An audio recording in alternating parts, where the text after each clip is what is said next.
Há perguntas que acompanham o coração humano em todas as épocas. Onde está a verdadeira alegria?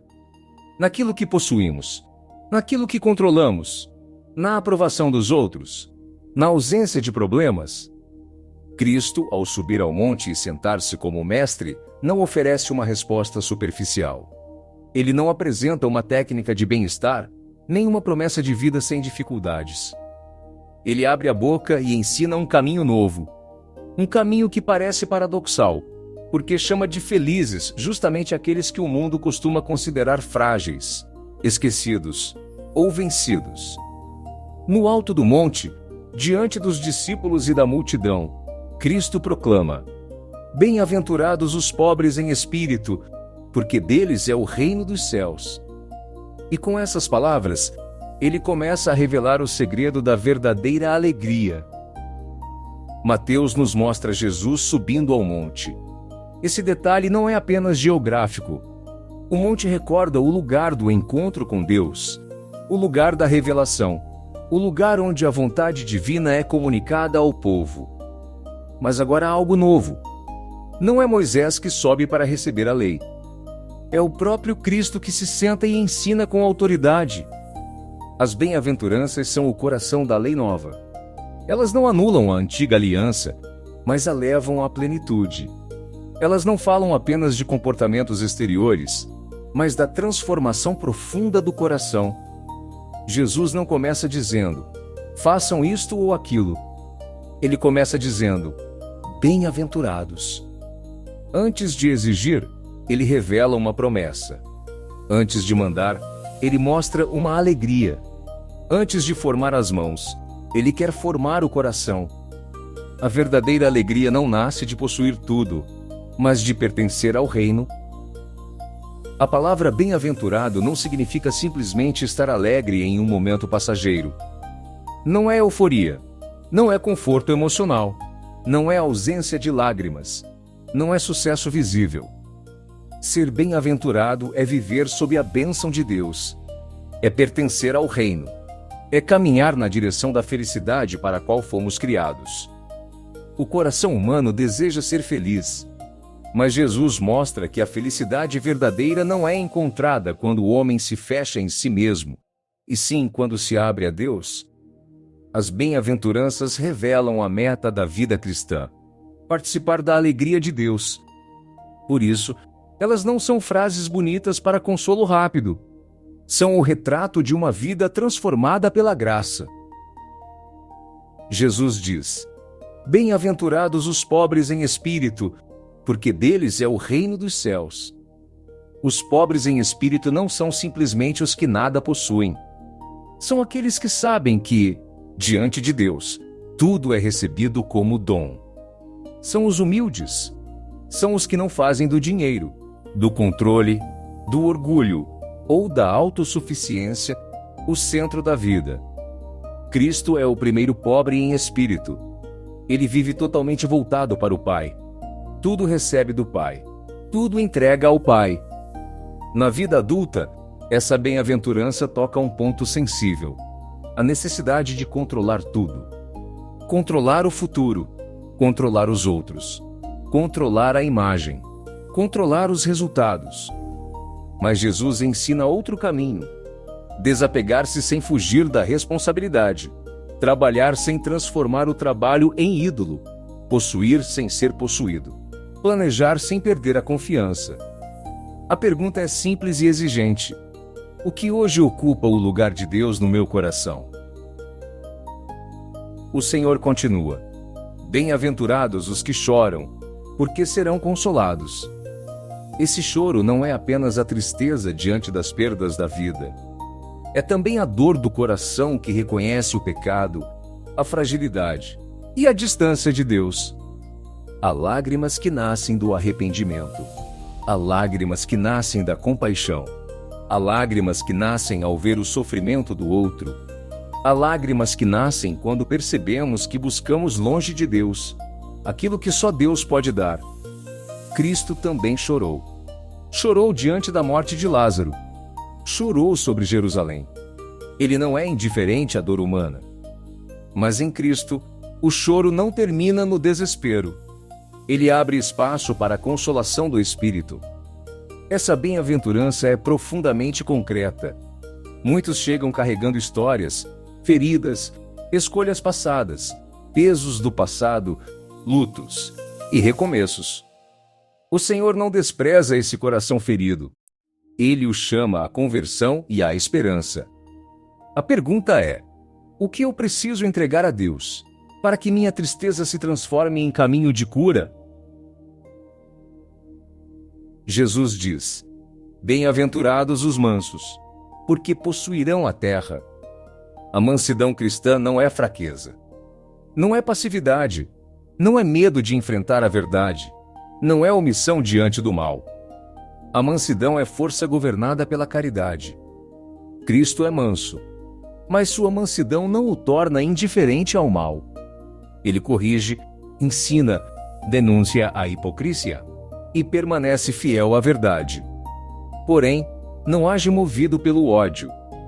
Na vida adulta, essa bem-aventurança entra em nossas casas, no trabalho, na comunidade, nas conversas difíceis e nos conflitos que poderiam virar ruptura.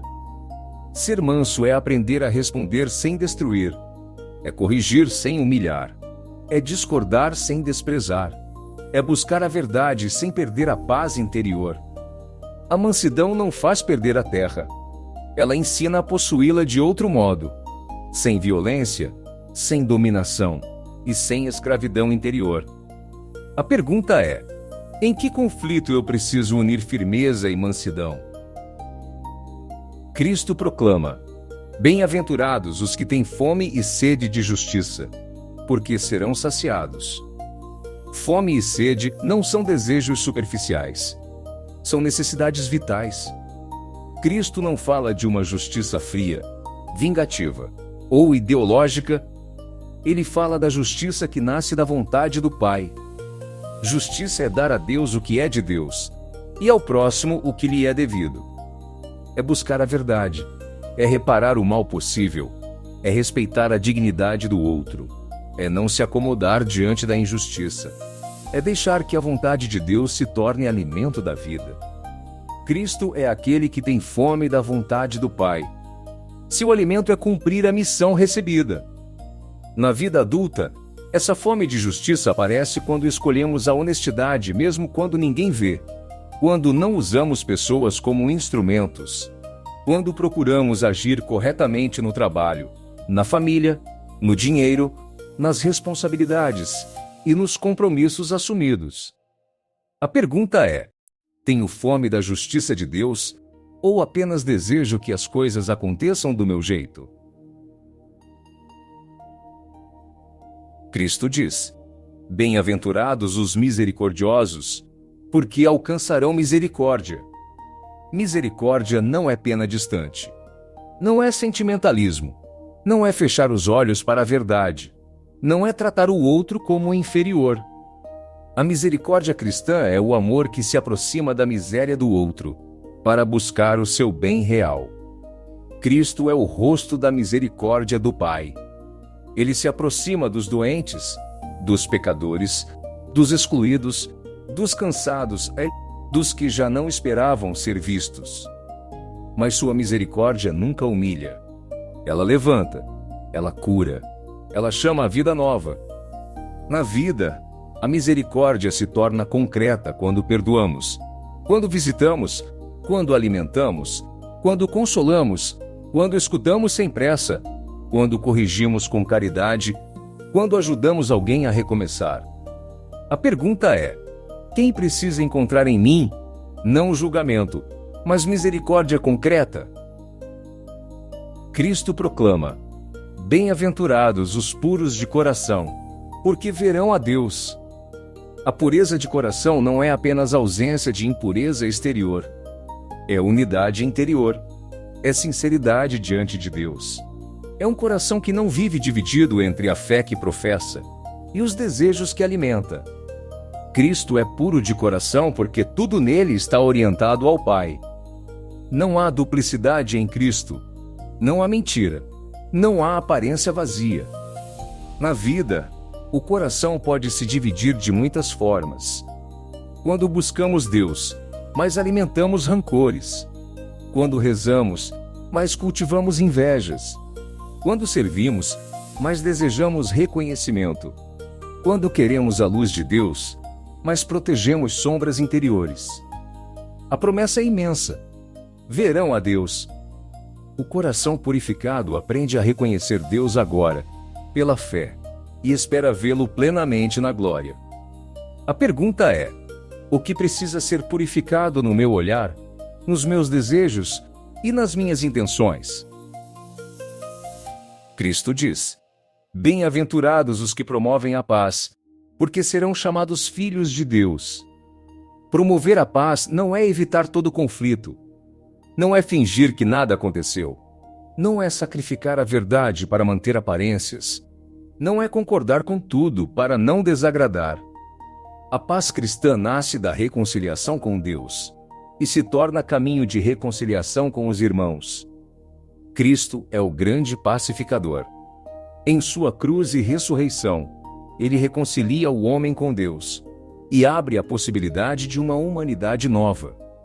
Na vida, ser pacificador exige maturidade. É saber escutar, é pedir perdão, é perdoar, é não alimentar divisões, é procurar a justiça que cura a raiz do problema, é unir verdade e misericórdia. Os pacificadores são chamados filhos de Deus, porque se parecem com o Pai, não espalham destruição, mas comunhão. A pergunta é: eu tenho construído pontes ou aumentado divisões? Cristo conclui com palavras que parecem difíceis. Bem-aventurados os perseguidos por causa da justiça, porque deles é o reino dos céus. E ainda: bem-aventurados sereis quando vos insultarem e perseguirem por causa de mim. A paz interior não elimina todos os conflitos. Quem vive a justiça de Deus pode experimentar rejeição, incompreensão, calúnia e solidão. Mas Cristo deixa uma condição clara: é por causa da justiça. É por causa dele. Não por orgulho, teimosia, agressividade ou falta de caridade. Cristo é o perseguido justo. Ele permanece fiel ao Pai mesmo quando é rejeitado, humilhado e condenado. Na vida, essa bem-aventurança pode aparecer de formas silenciosas. Quando alguém escolhe a verdade e perde vantagens. Quando decide viver a fé em um ambiente que ridiculariza Deus. Quando permanece honesto onde a mentira parece compensar. Quando defende a vida, a dignidade e o Evangelho, sem ódio e sem medo. A pergunta é: estou disposto a permanecer fiel, mesmo quando a fé me custa alguma coisa? Jesus não termina falando de derrota. O Senhor declara: alegrem-se e exultem, porque será grande a vossa recompensa nos céus. Essa alegria não nega a dor. Ela nasce de uma esperança maior do que a dor. É a alegria pascal. É a luz que aparece depois da provação. É a certeza de que a fidelidade a Deus nunca é inútil. Jesus coloca os discípulos na linha dos profetas. Antes deles, outros sofreram por causa da palavra. Outros foram rejeitados por permanecerem fiéis. Outros caminharam sem ver ainda o cumprimento da promessa. Mas Deus não esquece os que permanecem nele. A verdadeira alegria não nasce de possuir tudo, mas de pertencer ao reino. O Evangelho de Lucas também apresenta Cristo proclamando bem-aventuranças. Na planície, Cristo diz: felizes de vocês, os pobres, porque o reino de Deus lhes pertence. E também anuncia palavras duras: ai de vocês, os ricos, porque já têm a sua consolação. Mateus e Lucas não se contradizem. Eles iluminam a mesma verdade por ângulos complementares. Mateus destaca a pobreza em espírito, a pureza do coração, a fome de justiça e o caminho interior do discípulo. Lucas acentua o contraste entre os pobres que esperam em Deus e aqueles que se apoiam em falsas seguranças. O problema não é simplesmente possuir bens. O perigo é fazer dos bens uma muralha contra Deus. O perigo é estar tão satisfeito com as próprias seguranças, que já não se espera nada do reino. Por isso, as bem-aventuranças são também um exame de consciência. Onde está minha segurança? No Pai ou no que possuo? Na graça ou no controle? No reino ou na aprovação do mundo? Viver as bem-aventuranças não é fruto apenas de esforço humano. É graça. É obra do Espírito Santo em nós. Os dons do Espírito tornam o coração dócil à ação de Deus. Eles não são enfeites espirituais. São força interior para viver o Evangelho. Quando ele se torna exigente, a sabedoria nos ensina a saborear Deus acima de tudo. O entendimento purifica o olhar. O conselho ajuda a escolher o bem concreto. A fortaleza sustenta na perseguição. A ciência ordena nossa relação com as criaturas. A piedade nos faz viver como filhos. O temor de Deus nos guarda da soberba. Por isso, ninguém vive as bem-aventuranças sozinho. Elas são caminho de Cristo em nós, pela graça do Espírito. Para o adulto que caminha na fé, as bem-aventuranças não são um ideal distante. Elas entram na vida real. Na família, quando é preciso perdoar. No trabalho, quando é preciso escolher a justiça. Na comunidade, quando é preciso construir paz. Nas perdas, quando é preciso esperar. Nas tentações, quando é preciso purificar o coração. Nas provações, quando é preciso permanecer fiel. A catequese não é apenas informação religiosa. É formação de um coração novo. É aprender a pensar com Cristo, sentir com Cristo, escolher com Cristo, viver com Cristo. As bem-aventuranças mostram que a vida cristã não começa pela aparência exterior, mas pela conversão profunda do coração. O caminho das bem-aventuranças não é vivido isoladamente. Cristo nos chama para caminhar com a Igreja. Na palavra, somos iluminados. Nos sacramentos, recebemos a força da graça. Na comunidade, somos sustentados. Na oração, somos purificados. Na caridade, a fé se torna concreta. Quem deseja viver as bem-aventuranças precisa alimentar-se da graça. Porque o Evangelho não é apenas uma inspiração para admirar, é uma vida nova para receber. E essa vida nova cresce no coração de quem se deixa conduzir por Cristo. Agora, diante da palavra, a pergunta volta para nós. Qual bem-aventurança mais toca a sua vida hoje? A pobreza de coração? A consolação dos que choram? A mansidão? A fome e sede de justiça? A misericórdia? A pureza do coração? A paz? A fidelidade na perseguição? Escreva nos comentários qual delas mais fala ao seu coração neste momento. E se este conteúdo ajudou você a compreender melhor o Evangelho, compartilhe com alguém que esteja buscando a verdadeira alegria. Inscreva-se no canal e continue conosco neste caminho de formação, fé e encontro com Cristo. As bem-aventuranças não são apenas uma lista de virtudes. Elas revelam o rosto espiritual de Cristo. Cristo é pobre em espírito. Cristo chora com os que sofrem. Cristo é manso. Cristo tem fome da justiça do Pai. Cristo é misericordioso.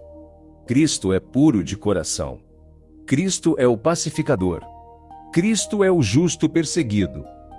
E o discípulo é chamado a deixar que esse rosto se forme nele. Por isso, as bem-aventuranças não descrevem uma vida fácil. Elas revelam uma vida verdadeira. A vida de quem pertence ao reino. A verdadeira alegria não nasce de possuir tudo, mas de pertencer ao reino. Que o Senhor forme em nós o coração das bem-aventuranças e que a alegria do reino comece, hoje, no caminho concreto da nossa vida.